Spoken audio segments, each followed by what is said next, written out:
안녕하세요. 자, 이번 시간 바로 갑니다. 저는 메인 매출 전표. 메인 매출 전표는 부가가치세랑 관련된 거죠. 부가가치세랑. 자, 여기 뭐라 써 있는데 이런 것들은 한 번도 안 봤으면 자세히는 봐야 돼요. 근데 뭐 한두 번 봤다 그러면 볼 거 없죠. 타계정 대체할 때 적유 입력해라. 아까 있었죠. 하나 일반 전표 때. 채권 채무에는 거래처를 입력해라. 제조경비 500번 때 판관비 800번 때. 계정 과목은 등록돼 있는 과목을 활용해라. 그리고 메인 매출 전표 하단에 분계까지 처리하고 전자세금계산서나 전자계산서는 전자 입력으로 해라. 뭐 이거 봤으면 넘어가요. 자, 1번 바로 갑니다. 자, 여기서 잠깐. 메인 매출 전표의 가장 중요한 일은 과세 유형을 정하는 거죠. 과세 유형. 이때 과세 유형 정하는 기준이 뭐다? 증빙. 그죠? 증빙이죠. 증빙이 세금 계산서냐, 계산서냐. 세금 계산서나 계산서 또는 뭐 신용카드 매출 전표, 또 현금 영수증 뭐 이런 것들 있죠. 또는 뭐요? 영세율 세금 계산서. 그것도 세금 계산서니까. 또는 또 뭐지? 수입 세금 계산서. 그것도 세금 계산서죠. 이런 증빙을 보고 판단하는 거죠. 그리고 간혹 또 주의할 거. 증빙하고 저기 불공제 사유도 확인해야 되잖아요. 어쨌든 증빙을 보고 판단한다는 점. 이게 포인트. 뭔지 모르신다 그러면 저희 카페 오셔서 강의, 이론 강의랑 실기 강의를 마스터하고 오셔야 됩니다. 자, 문제로 와서 총무부 직원들의 야식으로 저팔계 산업에서 일반과세자래요. 일반과세자한테 도시락을 주문하고 카드로 결제했대. 증빙 신용카드 매출 전표. 카과죠. 신용카드 매출 전표니까 카과. 매입 쪽이죠. 돈 쓰는 거니까 매입 쪽. 57번 카과입니다. 57은 안 해도 되니까 카과구나 이렇게만 알면 돼요. 20만원 2만원 22만원이네. 자, 됐죠. 그러면 우리 직원들이니까 복리후생비죠. 800번대 811 복리후생비입니다. 됐죠. 그래서 자, 일반 전표가 아니고 자, 이제 메인 매출 전표거나 메인 매출 전표 열고요. 자, 문제지 참 띄워놔야지. 문제지 여기 있다. 자, 문제지 여기 날짜가 7월 28일 0728. 그리고 매입 쪽에 과세 유형 오른쪽에 보면 카드 과세가 57번이죠. 좀 줄여놓고 할게요. 57번 카과. 57번 카과. 증빙은 저 야식 도시락 이건 어쨌든 채점은 안 하니까 내가 보기 쉽게 적는 거죠. 내가 보기 쉽게. 예를 들어서 진짜 실무라면 하다못해 야식을 적든지 도시락을 적든지 지금 저처럼 적든지 아니면 뭐 총무부 직원 야식 적든지 시험 볼 때는 안 적어도 돼요. 시험 볼 때는. 근데 실무에서는 무조건 적어야 됩니다. 무조건. 그다음 공급가액은 20만 원 적고 엔터 치면 안 되죠. 건별 가과현과 건과현 건별, 카과, 현과는 공급 대가인 22만원 적어야 갈라지죠. 건별, 카과, 현과 기억해야 됩니다. 거래처가 어디였더라? 저팔계 참. 보고 나서도 몰라 계속. 저팔계 안 적었나봐. 거래처를 안 적었나봐요. 저팔계를. 그러면 손오공으로 해야지. 죄송해요. 넘어가요. 저팔계 했다고 치고 카드사 F2번 하나카드였죠? 하나카드였고, 그리고 카드는 카드 4번. 카드는 카드 4번을 주는 순간 밑에 쪽에 미지급금이 적히죠. 미지급금. 그리고 기본 세팅 원재료가 아니라 복리후생비로 바꿔야죠. 800번대. 자, 여기 하나카드로 바뀌어있죠. 요게 중요한 겁니다. 만약에 여기 카드를 안 적고 혼합 적어도 되죠. 혼합 적은 다음에 밑에다가 미지급금을 입력해주고 중요한 건 하나카드로 바꿔줘야 돼. 근데 그 고생을 카드로 하면은 안 해도 되죠. 카드로 하면은 거래처 입력, 미지급금 입력하는 수고를 덜 해도 되죠. 안 해도 되잖아요. 그래서 카드는 카드 주는 게 제일 편합니다. 자, 여기서 카드 또는 혼합이라고 돼 있잖아요. 만약에 혼합으로 적으면 요거를 여러분 손으로 다 입력해야 돼. 그리고 여기 또 우리 시험은 워낙 간대하니까 미지급금하고 미지급 비용을 둘 다 인정합니다. 왜냐하면 실무에 있는 사람들이 만약에 미지급금만 답이야 그러면 이의 신청 겁나게 합니다. 그래서 지금까지 이게 지금 우리 109회잖아요. 109회니까 109회가 시행되는 동안 계속 그래왔기 때문에 우리 시험은 이걸 맞다고 합니다. 근데 현실은 아니에요, 사실은. 근데 실무에서도 이렇게 하거든요. 근데 이론적으로는 지금은 미지급 비용이 나오는 게 아니에요. 왜 미지급 비용이냐면 차변에 복리후생비 비용이니까 미지급 비용도 맞다 이렇게 된 거지. 실무에서도 이렇게 하니까 맞다 이렇게 되는 겁니다. 근데 논리적으로는 안 돼요. 왜냐하면 이건 결산 때 쓰는 거야. 이건 결산 때 발생한 비용이 지급되지 않았다. 그럴 때 미지급 비용 쓰는 거고, 여기서는 카드 결제 대금이잖아요. 결제 대금이 안 나간 건 미지급 금이에요. 회계상으로는 미지급 금이야. 그래서 AT 시험 볼 때는 미지급금만 답입니다.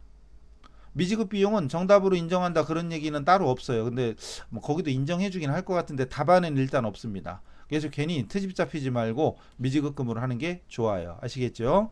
미지급 비용도 맞다고 해주지만 미지급금으로 알아두세요. 근데 실무에 나가면 또 이럴 수 있어. 미지급금으로 하면 그 여러분 선배나 누가 너 왜 미지급금으로 하냐? 미지급 비용으로 해야 돼. 왜요? 그러는 거야. 그러면 알아서 네 그냥 알았습니다 그러세요. 싸우지 말고 실무에서는 둘 다 허용됩니다. 어떤 걸로 하든 엎어치나 매치나. 근데 논리적으로는 미지급금이 맞아요. 넘어갑니다. 자 중요한 건 카드나 혼합이나 그건 상관없지만 카드로 주면 내 손으로 입력 안 해도 자동으로 끝나는 거고 혼합으로 주면 이 부분을 내 손으로 다 입력해 줘야 된다는 거 그건 여러분이 알아두시고 넘어갑니다. 그다음 세금계산서. 요즘은 우리 시험에도 이렇게 세금계산 문제마다는 아니지만 이렇게 세금계산서나 아까 조금 아까 신용카드 전표 같이 증빙이 AT 시험하고 지금 경쟁하는 거야. AT 시험 이렇게 나오잖아요. 진짜 실무처럼 나오잖아요. 어쨌든 우리 회사가 정민인데 정민이 보람테크한테 팔은 거예요. 공장에서 사용하던 기계를 5천만 원에 감가노게 3,800짜리를 처분했습니다. 그리고 세금계산서 발급해서 증빙이 세금계산서니까 과세지 뭐. 매출과세죠. 매출과세 11번. 그리고 단기 감가상각비는 고려하지 마라. 단기 감가상각비 고려하지 말란 얘기는 요 감가상각 누계는 전년도 말까지 상각한 거잖아요. 원래 결산은 12월에 하니까. 근데 지금은 9월이잖아요. 그럼 전년도 말 12월 31일까지는 이미 상각돼 있는 게 3,800이고 원래는 그럼 1월 1일부터 9월 3일까지 감가상각을 해야 돼요. 원래는 해야 돼요. 아니면 문제에 써 있어. 요 3,800이 9월 3일까지 감가상각한 금액이다. 이런 식으로. 아니면 처분 직전까지의 감가상각 누계액이다. 여기도 그러니까 이렇게 써 있네. 처분 시점까지. 그러니까 9월 2일까지 상각한 걸로 가정해라 이거지. 왜냐하면 이것까지 계산하려면 너무 어려우니까. 근데 진짜 실무라면 무조건 이 금액을 단기분 상각비를 또 계산해야 돼요. 여기는 고려하지 말라니까 넘어가고 하나의 전표 분계를 찌개 놓지 마라 이거죠. 일단 9월 3일은 9월 3일 써 있었고 공급가액 1,350에 부가세 135 외상 미수금에 써 있습니다. 여기 처분했다는 말만 있지 돈을 받았다 안 받았다 안 써 있는데 외상 미수금 현금도 있구나. 현금도 있고 외상 미수금도 있어. 그럼 일부는 현금으로 받고 일부는 외상 미수금이죠. 중요한 건 기계를 팔았으니까 외상 매출금이 아니죠. 108 외상 매출금 쓰면 안 되고 120번 미수금 써야 됩니다. 미수금. 그래서 입력해 보면 날짜 9월 3일 0903. 그래서 시험 볼 때는 위에 거 이거 안 나온댔죠? 지워놓고 할게요. 매출과세 11번 주고 품명은 기계장치 매각, 기계장치 매각 이런 식으로 써주면 되고 시험 볼 때는 안 적어도 됩니다. 그리고 공급가액이 1,350만원 1,350만원. 그리고 거래처가 보람. 이건 있었나? 아이고. 다행히 적었네. 그리고 전자이어 1번. AT 시험 보는 사람은 전자세금계산서 발행이 무조건 나오잖아요. 근데 우리 시험은 안 나오죠. 분계는 혼합줍니다. 3번. 그리고 부가세 소금은 자동으로 떴죠. 자, 중요한 건 이제 기본 세팅. 제품 매출이 아니라 기계를 파는 거잖아요. 기계 206번. 그리고 원가가 문제에서 어디 갔니? 5천만 원. 원가 5천만 원이었고 그리고 센스껏 대변 반대쪽 차변에 기계 플러스 1번. 기계 플러스 1번 207 이렇게 적어야죠. 근데 센스가 조금 덜 갖춘 분들은 여기 감가라고 치겠죠. 그리고 기계다 이렇게 찾겠지. 이렇게 찾겠죠. 물론 그래도 됩니다. 그래도 되지만 기계장치 플러스 1번 기계 플러스 1번 기계장치가 206번 바로 위에 보이잖아요. 그럼 바로 207 적어야지. 그런 센스를 갖춰야 됩니다. 3,800. 그리고 차변에 돈 들어왔죠. 101 현금. 여기 현금으로 받은 게 485 4850. 그리고 또 나머지 차변에 외상 미수금이 850이 아니라 1000이래. 1000이래. 그럼 대차가 안 맞죠. 차변이 52850 대변이 51350. 차변이 크잖아요. 왜? 이거 이익이란 얘기지. 그럼 대변에 유형자산 처분 이익이란 얘기. 150만 원인데 이거 증명해 볼까요? 원래 유형자산 처분 손익을 말로 하면 유형자산 처분 손익을 어떻게 구하라 말로 하면 어떻게 돼요? 말로 할 수 있어야 돼요. 처분가액 마이너스 장부가액 이거 말로 할 수 있어야 돼요. 이때 장부금액은 취득 원가에서 감가상각 누계를 뺀 거죠. 이걸 다 말로 할 수 있어야 돼요. 가슴에 발을 얹고 이걸 말로 할 수 있는지 없는지 확인하세요. 자, 처분 금액은 아까 얼마? 처분 금액이 1,350만 원이에요. 만 단위로 1350이고 장부가액은 원가가 5천만 원이고 감가누계가 3,800입니다. 그럼 장부 금액은 1200이잖아요. 1200짜리를 1350에 팔았으니까 이익이 150이죠. 150만 원 이익. 아까 우리가 입력한 게 150. 입력이 아니라 자동으로 뜬 게 150이었죠? 맞잖아요. 끝. 이렇게 되는 겁니다. 확인할 수 있어야 돼요. 안 보고도 해야 됩니다. 이거 보고 적는 게 시험 볼 때 이걸 분계를 써오는 사람이 저는 죄송하지만 제게 답답해 보입니다. 이런 사람 실무에 나가면 우리 쪽에서 버티기 힘들 겁니다.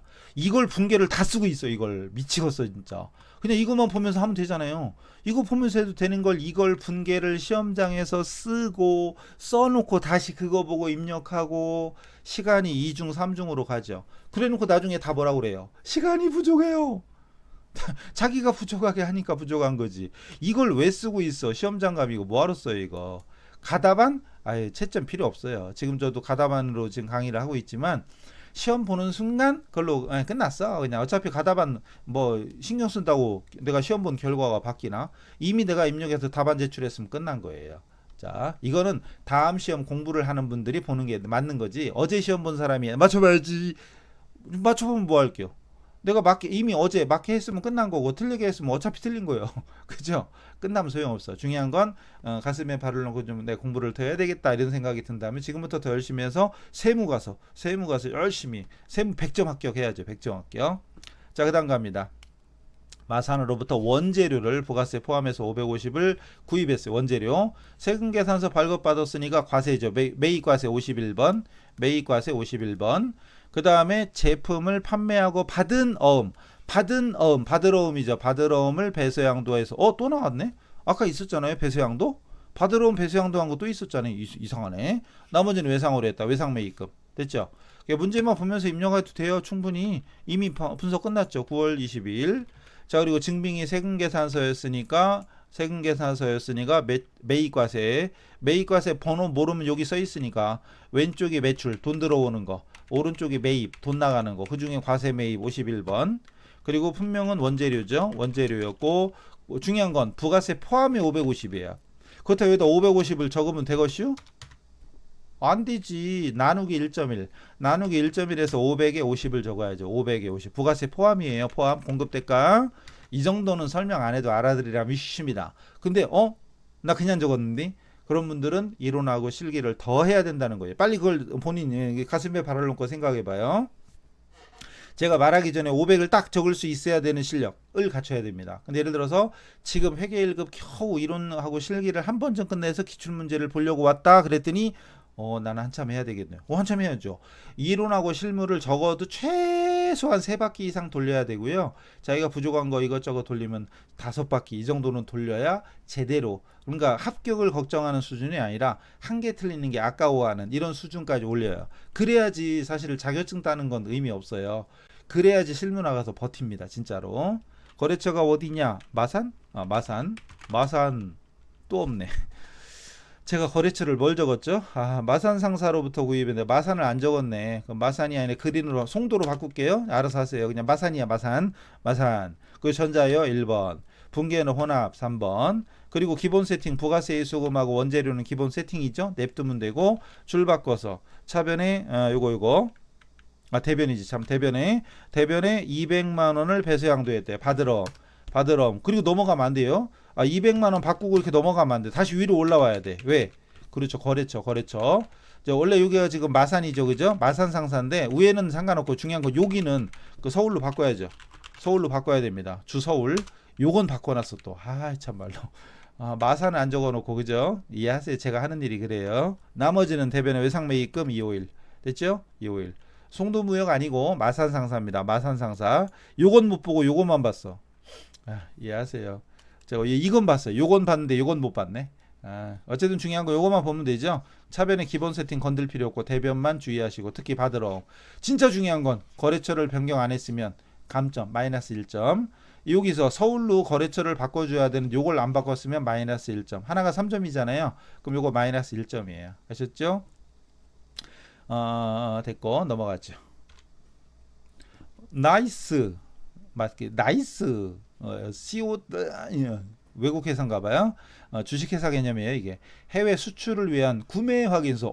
구매 확인서라는 말 보자마자 영세율, 여기도 써 있네. 영세율 세금 계산서가 떠올라야 되고, 영세율 세금 계산서가 떠오르면 영세구나. 영세구나. 제품을 100개를 납품, 매출했다는 거죠. 매출 영세 12번 이거죠. 그리고 50%는 보통 예금으로 받고 나머지는 한 달 후에 외상이죠. 뭐 외상 매출금 108입니다. 108 외상 매출금. 자, 입력하면 되죠. 날짜 10월 31일, 10월 31일. 그리고 매출 쪽에 영세율 12번 영세율. 분명은 뭐 제품이라고 그랬고, 문제지 어디 갔니? 문제지 여기 있다. 제품 100개. 수량도 있네. 그 수량도 쓰자. 시험 볼 때는 수량 안 써도 됩니다. 수량 쓰고 단가 70만원. 시험 볼 때는 수량 단가 채점 안 합니다. 그리고 거래처가 나이스인데 한영키 누르고 NI지 참. NI. 불러오게 할 때는 대문자랑 소문자가 상관이 없습니다. 그리고 전자세금 계산서였죠. 1번. 영세율 전자세금 계산서였으니까 전자 붙입니다. 그리고 영세율 구분. 안 봐도 1번 아니면 3번. 3번이죠. 안 봐도 1번이 직수출이잖아요. 3번이 내고신용장, 구매확인서, 영세율 세금 계산서, 간접 수출이죠. 서류번 없잖아요. 건너뛰고 분계 혼합주입니다. 왜 혼합이지 참? 여기 두 개였잖아요. 보통 예금하고 잔액도 있으니까. 제품 매출 기본 세팅이고. 자, 차변에 먼저 보통 예금으로 받은 금액이 50%래. 50%면 얼마야? 7천만 원에 반띵. 3,500. 그럼 나머지는 외상 매출금 적으면 되죠. 3,500. 되겠죠? 3,500. 108 외상 매출금. 보통 예금 103. 됐죠? 순서는 상관없습니다. 위아래 이거 순서 바꾸는 건 아무 상관없는 거예요. 그리고 차변부터 입력하나 대변부터 입력하나 아무 상관없죠. 상관없습니다. 과세 유형만 맞으면 돼. 그럴 리는 없지만 만약에 과세 유형을 틀렸어. 이걸 과세로 했어. 그리고 밑에 분계는 그대로 맞았어. 그것도 이상한데 그러면 인정합니다. 그 대신 요건 마이너스 1점. 과세 유형만 틀렸다. 마이너스 1점. 근데 이런 사람이 있어요. 요거 하나를 미수금으로 쓴 거야. 예를 들어서 외상매출금이 아니라 미수금 썼어. 그럼 어떤 사람 그래요? 분계는 맞았는데요. 과목이 틀렸어요. 이런 사람이 있어. 계정 과목이나 금액 둘 중에 하나만 틀려도 그건 빵점입니다. 그냥 빵점. 틀린 거야, 그러니까. 뭔 소리인지 아셨죠? 계정 과목이나 금액 둘 중에 하나라도 틀리면 그냥 분계가 틀린 거지. 분계는 맞았는데요. 어디 가서 그런 소리 하지 마세요. 저한테 배운 사람은 절대 그런 소리 하시면 안 됩니다. 아셨죠? 그 다음 영업부 거래처예요. 직원에게 거래처 나오네. 접대네. 그죠? 선물할 목적으로 선물 세트를 외상 구입했대. 그리고 세금 계산서 받았대. 원래는 세금 계산서 받으면 50일 매입과세잖아요. 근데 중요한 게 있죠. 아까 거래처 직원들한테 줄 거래. 그럼 딱 봐도 머릿속에서 이건 불공제 사유가 되는 거죠. 그럼 세금 계산서 플러스 불공제 사유가 되니까 이거는 54 불공 이렇게 되는 거죠. 불공제 사유에는 뭐가 있죠? 사비 면접토. 사비로 면접 보러 가다 토할 뻔. 사비로 면접 보고 갔다 왔다 토할 뻔했다. 사비 면접토. 그죠? 사비 면접토. 그중에 이게 거래처 직원이니까 접대 관련이죠. 접대 관련. 손오공은 아까 손오공이 있었나? 손오공한테 사온 거죠. 선물 세트를 150만 원에 공급가액이 150만 원이고 하나 샀구나. 자, 세액이 15만 원이에요. 중요한 건 54 불공제입니다. 자, 불공제예요. 자, 갑시다. 날짜 11월 04일. 매입 불공 54. 그리고 분명은 거래처 선물. 하나밖에 없을 때는 수량을 적거나 안 적거나 아무 상관없죠. 안 적어도 됩니다. 하나 얼마짜리였어 아까? 150만 원. 150만 원. 밑에 보이네. 그리고 거래처가 손오공이었죠? 손오공은 아까 있었고 전자여 1번 분계 사유 거래처는 4번입니다. 자주 쓰다 보면 알아요. 2번이 사업무관, 3번이 승용차, 4번이 접대입니다. 접대. 그리고 분계는 혼합 줘야 되나 뭐지? 외상으로 구입했죠. 그렇다고 2번 외상 안 돼요. 혼합 줘야 됩니다. 2번 외상은 원재료나 상품, 제품 이런 재고 자산일 때 2번 외상 주는 거고 나머지는 혼합입니다. 기본 세팅 원재료를 접대비로 바꿔야 되고 영업부 거래처니까 800번대입니다. 영업부 거래처니까 800번대고 만약에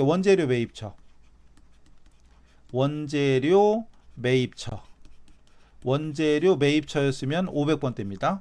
513번. 접대비가 813이니까 이건 813.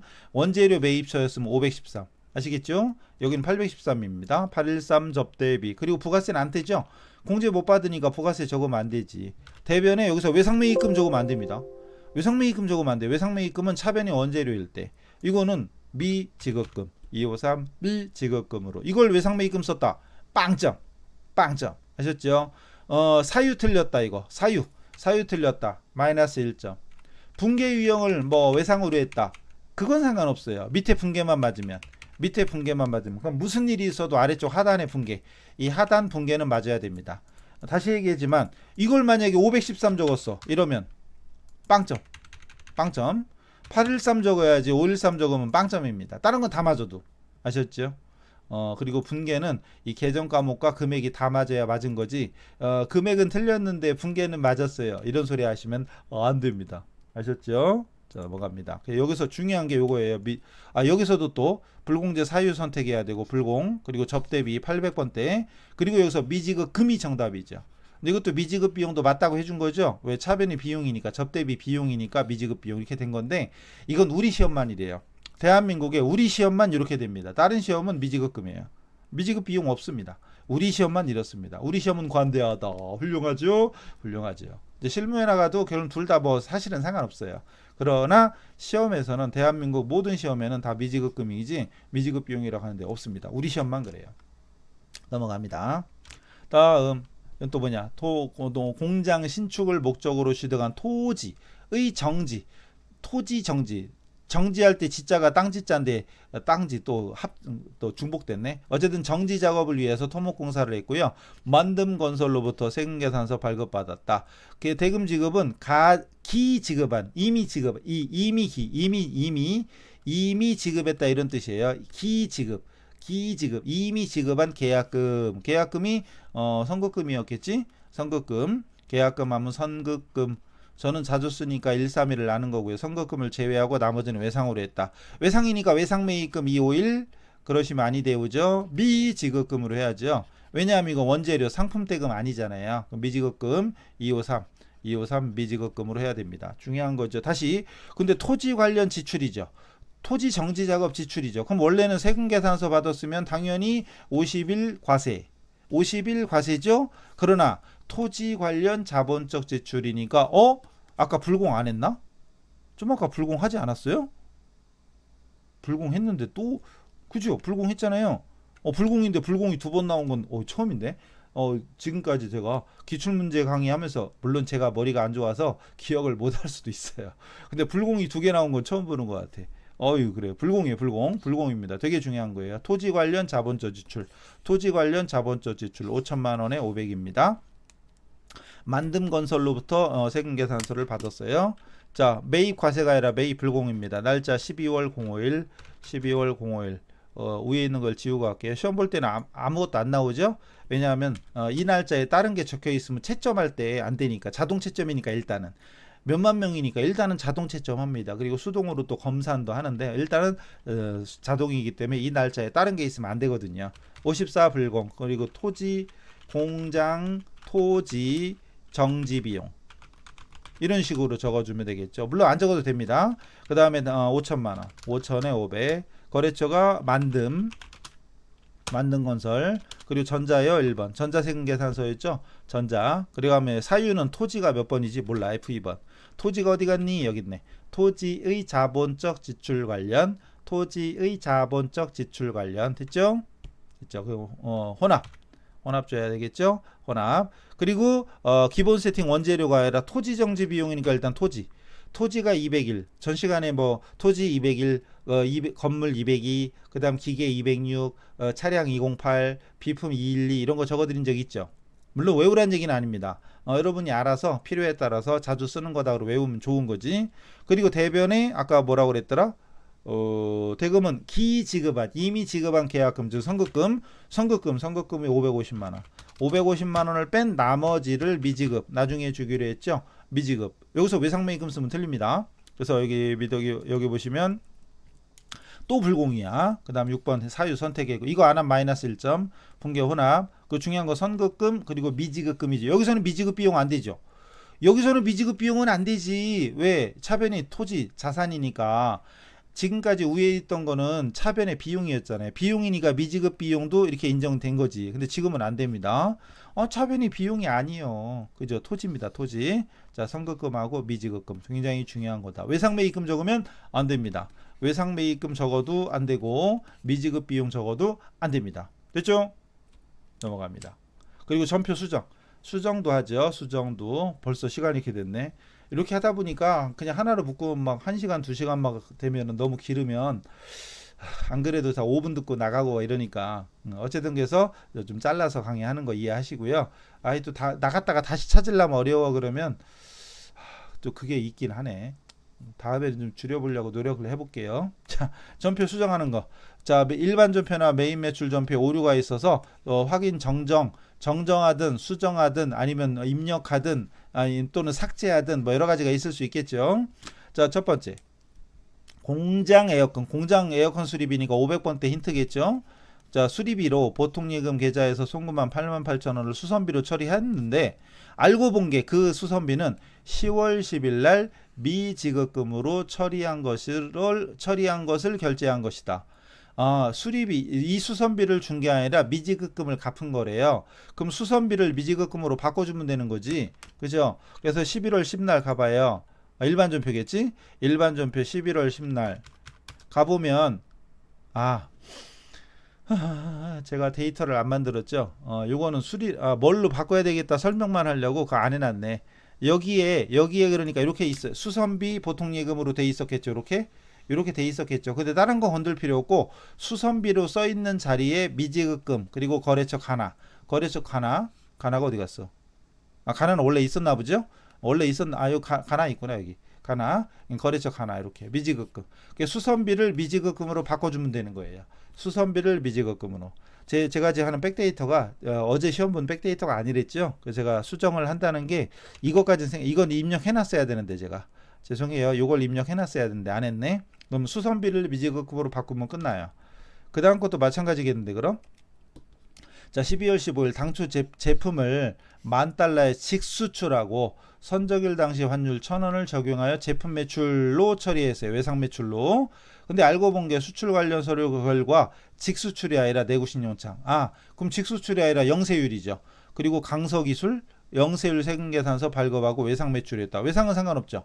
여기도 외상, 여기도 다른 건 다 필요 없고 16번 수출로 돼 있던 거를 12번 영세율로 바꿔주면 돼요. 나머지는 건들 필요 없죠. 요건 있구나 참. 영세율 구분 1번하고 3번.